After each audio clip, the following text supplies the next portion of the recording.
வந்த பிறகு உங்களுக்கு ரெஸ்பான்ஸ் எப்படி இருந்துச்சு? வெளில வந்ததுக்கப்புறம் ரொம்ப நல்லா இருந்தது ரெஸ்பான்ஸு.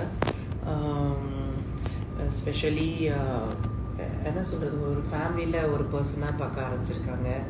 அப்புறம் எல்லார்கிட்டையும் பேச சொன்னாங்க. மெயின்லி சின்ன குழந்தைங்கள்லேருந்து வயசானவங்க வரைக்கும் எல்லாருமே என்னுடைய ஃபேன்ஸாக இருந்தது. இப்போ இருக்கிற ப்ரெசன்ட் ஜென்ரேஷனில் உள்ளவங்க நிறைய பேர் சப்போர்ட் பண்ணியிருக்காங்க. அதெல்லாம் எனக்கு தெரிஞ்சுது எனக்கு. ஸோ ரொம்ப பெருமையாக இருந்தது. I was feeling very proud. Super ma'am. So நீங்கள் உள்ளே இருக்கும்போது உள்ளே யார் பொய்யா இருந்தாங்க, இவங்க உண்மையாக இருந்தாங்க அப்படின்ட்டு நீங்கள் நினைக்கிறீங்க? ஆக்சுவலி அதை ஜட்ஜ் பண்ணிட்டோன்னா அப்புறமா டைட்டில் வின் பண்ணிக்கலாமே. அது தெரியாதனால தானே நான் வந்து டைட்டில் வின் பண்ணல. பிபி வீட்டில் நீங்கள் கற்றுக்கிட்ட ஒரு விஷயம்னா அது என்னவா இருக்கும்?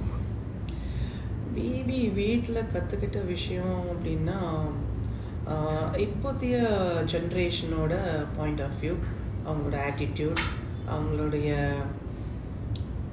பிஹேவியர்ஸ், அப்புறம் அவங்களுடைய ஒரு கெரியரோ இல்லை ஏதாவது ஒரு சோஷியல் விஷயங்களை பற்றி அவங்களுடைய ஒப்பீனியன்ஸ், இதெல்லாம் எனக்கு வந்து இட் வாஸ் லைக் ஒரு நாலேஜ் கேதர் பண்ண மாதிரி இருந்துச்சு எனக்கு. அவங்களோட இருக்கும்போது அவங்க லெவலில் போய் பேசும்போது நிறைய விஷயங்கள் இப்போதைய ஜென்ரேஷனுக்கு வந்து என்ன நிறைய மைனஸ், என்ன நிறைய ப்ளஸ், இதெல்லாமே எனக்கு கொஞ்சம் நான் தெரிஞ்சுக்கிட்டேன். Super ma'am. So proud of you விச்சுமா. எப்படி 100 நாள் வரைக்கும் சர்வைவ் பண்ணீங்கன்னு கேட்டிருக்காங்க. உங்களால தான். நீங்கள் தானே ஓட்டு போட்டு காப்பாற்றிருக்கீங்க. உங்களால தான். எபிசோட்ஸ்லாம் பார்த்தீங்களாமா? நான் நிறைய எபிசோட்ஸ் பார்க்கல. பட் டெஃபினெட்லி நான் வந்து நிறைய விஷயங்கள் கேட்டேன். ரொம்ப முக்கியமான விஷயங்கள் எதெல்லாம் தெரிஞ்சுக்கணுமோ அதெல்லாம் நான் தெரிஞ்சுக்கிட்டேன். என்ன சொல்கிறது, இட்ஸ் டூ மச். அதாவது 3 மாதத்துக்கான எபிசோட்ஸு பார்க்கணும் அப்படிங்கிறது வந்து I felt it was not necessary. I'm trying to move on. இப்போ பிக் பாஸ் முடித்து வெளியில் வந்ததுக்கப்புறமா மூவ் ஆன் பண்ணணும். அதுதான் அது என்னுடைய நெக்ஸ்ட் ஸ்டேஜ்.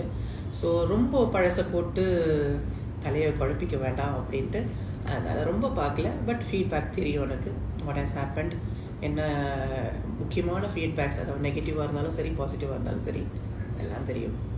ஸோ இன்னொருத்தங்க கமெண்ட் பண்ணியிருக்காங்க, பீப்புள்ஸ் வின்னர் அப்படின்னு போட்டு ஒரு கப் எமோஜி போட்டு உங்களுக்கு அமைச்சிருக்காங்க. ஓ, தேங்க்யூ.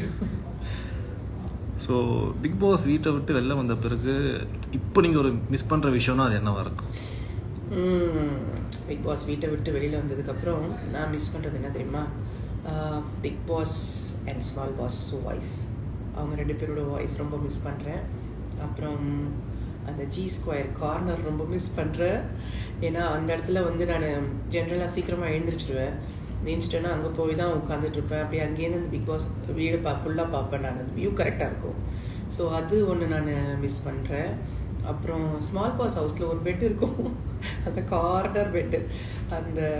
அந்த பெட்டு வந்து மேக்ஸிமம் டைம், ஏன்னா என்னை எப்போ பாரு என்னை ஸ்மால் பாஸ் ஹவுஸில் போட்டுருவாங்க. ஸோ அந்த பெட்டு வந்து எனக்குன்னு பர்மனெண்ட்டாக வந்து சேவ் பண்ணி வச்சுருந்தாங்க. அதனால் அது கொஞ்சம் அப்பப்போ யோசிச்சு அப்படின்ற இடத்துல நம்ம எவ்வளோ பேசியிருக்கோம், எத்தனை வாரங்கள், எவ்வளோ இமோஷன்ஸ் பார்த்துருக்கோம். ஸோ அது நான் கொஞ்சம் மிஸ் பண்ணியிருக்கேன். நான் நீங்கள் வெளியே வந்த பிறகு இவங்க டைட்டில் வின் பண்ணியிருப்பாங்க அப்படின்னு நீங்கள் நினச்சிருப்பீங்களா மேம்? யார் வின் பண்ணியிருப்பாங்க நீங்கள் ஒரு டாப் 5ல யார் வின் பண்ணியிருப்பாங்க அப்படின்னா, வெளியில் வந்த அப்புறம் பயங்கரமாக ஒரு என்ன சொல்கிறது, நிறைய டிஸ்கஷன் போயிட்டு இருந்தது. மாயா வின் பண்ணுவாங்க, அர்ச்சனா வின் பண்ணுவாங்க, தினேஷ் வின் பண்ணுவார், இல்லை மணி வருவாங்க, அப்படி நிறைய கன்ஃபியூஷன்ஸ் இருந்ததுனால அவ்வளோ கிளியராக எனக்கு வந்து சொல்ல முடியல. But eventually I wanted to C யாரை வந்து பீப்புள் சாய்ஸாக எடுக்கிறாங்க அப்படின்றத நான் பார்க்கணுன்னு இருந்தேன். ஃபைனலி அர்ச்சனா வன். சூப்பர். நீங்கள் உள்ளே இருக்கும்போது யார் ரொம்ப ஸ்ட்ராங் கண்டஸ்டன்ட்டு ஃபீல் பண்ணீங்க? ஸ்ட்ராங்குன்னு சொல்ல முடியாதுங்க. எல்லாருக்குமே இமோஷனல் ஹேசல்ஸ் இருந்துச்சு. நான் பார்த்த வரைக்கும் எல்லா கண்டஸ்டன்ஸும் வந்து ஸ்ட்ராங்காக விளையாடதான் நினச்சிட்டு இருந்தாங்க.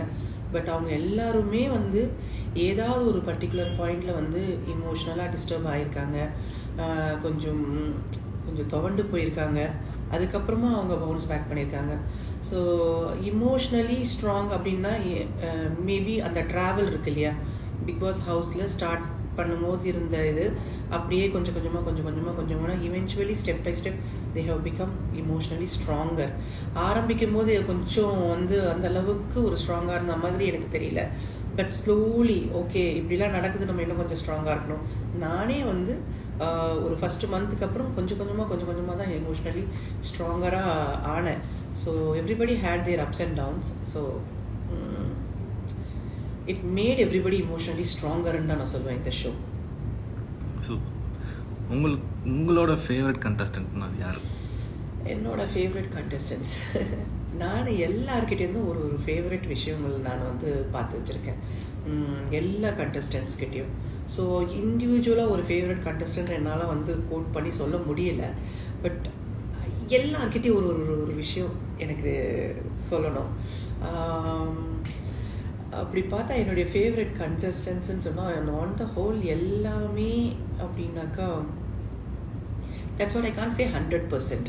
Some people are very good in entertainment. சில பேர் ரொம்ப காமெடி ரொம்ப நல்லா பண்ணுவாங்க, சிலர் வந்து டாஸ்க் ரொம்ப நல்லா பண்ணுவாங்க. So I want to pick everything from each and everybody. என்னை பொறுத்த வரைக்கும் எல்லாருமே என்னுடைய ஃபேவரட் கண்டஸ்டன்ஸ் தான். யூ ஹேவ் சீன் மீ, நான் ஒரு கண்டஸ்டன்ட் தான், ஹவுஸ்மேட் தான், எல்லாரோடையும் பேசியிருக்கேன், எல்லாரோடையும் பழகியிருக்கேன். வெதர் இஸ் அந்த பர்டிகுலர் வாரம் அவங்க அப்பில் இருக்காங்களோ டவுனில் இருக்காங்களோ அதை பற்றிலாம் எனக்கு கவலை இல்லை. பட் ஈக்குவலி எல்லா ஹவுஸ்மேட்ஸோடையும் நார்மலாக அந்த லவ்வோட அந்த கேரோட அஃபெக்ஷனோட எல்லாரோடையும் பேசியிருக்கேன். ஸோ என்னை பொறுத்த வரைக்கும் எல்லாருமே மை ஃபேவரட்ஸ். நிறைய கமெண்ட்ஸ் விச்சு மம்மி போட்டு ஆட்டிங் எமோஜி போட்டு உங்களுக்கு அமைச்சிருக்காங்க. வெளியே வந்த பிறகு கண்டஸ்டன்ஸ் கிட்ட பேசுனீங்களா? யா, எல்லார்கிட்டையுமே நான் பேசியிருக்கேன். நான் எல்லாருமே இன்ஸ்டாகிராமில் வந்து அவங்களே வந்து ரெஸ்பாண்ட் பண்ணியிருக்காங்க, ஃபாலோ பண்ணியிருக்காங்க. ப்ளஸ் அவங்க வந்து அவங்களோட நம்பர்ஸ் எனக்கு கொடுத்துருக்காங்க. ஸோ நான் எல்லார்கிட்டையும் நான் பேசியிருக்கேன். யார்கிட்டையும் பேசக்கூடாதுலாம் ஒன்றுமே கிடையாது. What is your secret of எனர்ஜின்னு கேட்டிருக்காங்க.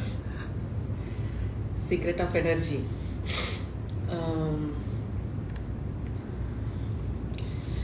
வில் பவர், மெயினாக வில் பவர். என்னை வந்து ரொம்ப தட்டினா டப்புன்னு மேலே ஏற்றிடுவேன், தட்டும் போது எந்திரிக்கணும் மேலே. அதுதான் நான். என்னை வந்து என்கரேஜ் பண்ணுறவங்கள விட என்னை டிஸ்கரேஜ் பண்ணுறவங்க ரொம்ப மோட்டிவேட் பண்ணுவாங்க. ஸோ அதுதான் என்னுடைய secret of success. Super ma'am. உங்களோட அடுத்த பிளான் என்னது மேம்? அடுத்த பிளான் வந்து இப்போது மக்கள் மத்தியில் வந்து ஒரு நல்ல ஒரு பேரோடு வெளியில் வந்திருக்கேன். அதுதான் ரொம்ப பெரிய ப்ளஸ் பாயிண்ட், ப்ளஸ் ஒரு நல்ல பிளெஸ்ஸிங்கும் கூட. ஏன்னா பிபிலேருந்து வெளியில் வரும்போது என்ன மாதிரி இமேஜோடு வருவோம் அப்படிங்கிறது தான் ஒரு பெரிய சேலஞ்சாக இருக்கும். ஸோ நான் வெளியில் வரும்போது I have come out with a clean image. So அதனால இனி அதுக்கு எந்த விதமான ஒரு பங்கமும் வராமல் என்னுடைய அடுத்த ப்ராஜெக்ட்ஸ் எல்லாம் இருக்கும். என்னுடைய ஃபர்தராக நான் செய்யக்கூடிய ஒவ்வொரு ஒர்க்கும் இந்த விச்சு மம்மி அப்படின்னு சொல்கிறாங்க இல்லையா, அந்த நம்பிக்கைக்கு கண்டிப்பாக பாத்திரமாக இருக்கும் அப்படின்றத நான் வந்து கண்டிப்பாக இப்போ ப்ராமிஸ் பண்ணுறேன். மக்களுக்காக என்ன சொல்ல விரும்புகிறீங்க? மக்களுக்காக இந்த ஷோ வந்து நீங்கள் எல்லாரும் பார்த்துருக்கீங்க. இதில் வந்து நீங்கள் எல்லாம் பார்த்த ஒரு பாயிண்ட் ஆஃப் வியூங்கிறது வேறு, நான் என்னுடைய பெர்செப்ஷனில் பார்த்த பாயிண்ட் ஆஃப் வியூங்கிறது வேறு. இப்போ நான் ஒருத்தர்கிட்ட நம்ம பேசும்போதும் பழகும்போதும் நான் எப்படி இருக்கேன்றது நீங்கள் பார்க்குறீங்க. ஆனால் எல்லாரும் என்கிட்ட எப்படி இருக்காங்க அப்படிங்கிறத நீங்கள் மட்டும்தான் பார்க்குறீங்க. ஸோ அது சம்டைம்ஸ் வந்து எனக்கு அது தெரியாமல் போயிருக்கு. ஸோ அந்த ஆதங்கத்தில் நீங்கள் எல்லாரும் ஒரு சில விஷயங்கள்லாம் நீங்கள் வந்து கமெண்ட்ஸில் சொல்லியிருக்கீங்க. அம்மா நீங்கள் விட்டுட்டீங்க, சில விஷயங்கள் நீங்கள் தவறாக போயிடுச்சு, நீங்கள் இன்னும் கொஞ்சம் கேர்ஃபுல்லாக இருந்திருக்கலான்றது அந்த ஆதங்கத்துக்கு வந்து it's because of your unconditional love and affection. நீங்கள் அந்தளவுக்கு ஒரு ஆதங்கத்தை நீங்கள் வந்து சொல்லியிருக்கீங்க. அந்த வீட்டில் வந்து என்னால் முடிஞ்ச வரைக்கும் நான் சர்வைவ் பண்ணணுன்னு நான் ட்ரை பண்ணியிருக்கேன். என்னால் முடிஞ்ச வரைக்கும் வந்து யாரையும் ஹர்ட் பண்ணாமல், யாரையும் வந்து ஒருத்தங்களை மிதிச்சு ஏறி போய் நம்ம ஒரு விஷயத்தை எடுக்கிறோம் அப்படின்னு நான் நினச்சதில்லை. Even I am outside வேறு ஒரு இடத்துல இருந்தாலும் மற்றவங்க நல்லா இருக்கணும் அப்படின்ட்டு தான் நான் வந்து நினச்சிருக்கேனே தவிர அந்த வீட்டில் வந்து ஒரு நல்ல ஆம்பியன்ஸ் இருக்கணும்னு தான் எப்போவுமே நினச்சிருக்கேன். பட் ஆனால் சில டாஸ்க்குகள், சில விஷயங்கள் ஆஸ் அ கேம் அப்படிங்கிறப்போ ஒவ்வொருத்தர் ஒவ்வொரு பாயிண்ட் ஆஃப் வியூவில் பார்க்குறாங்க. நீங்களே பார்த்துருக்கலாம், ஐயோ ஏதோ அவங்க போய் பேசுகிறாங்களே, மாட்டிக்க போகிறாங்க, ஏதாவது பிரச்சனை ஆகிட போதும் அப்படின்லாம் நீங்கள் நினச்சிருக்கிறீங்க. But eventually this is a game. எனக்கு என்னுடைய பெர்செப்ஷனில் என்ன பண்ணுறனோ அதை தான் நான் பண்ணியிருக்கேன்.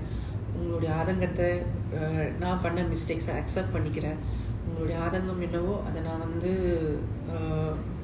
வித் லாட்ஸ் ஆஃப் லவ் அந்த கேர் அதை வந்து நான் வந்து அக்செப்ட் பண்ணிக்கிறேன்.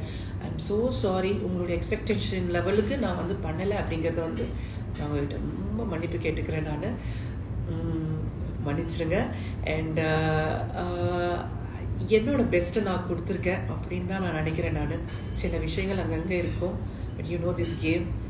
அதனால sorry and thank you so much. Thank you ma'am.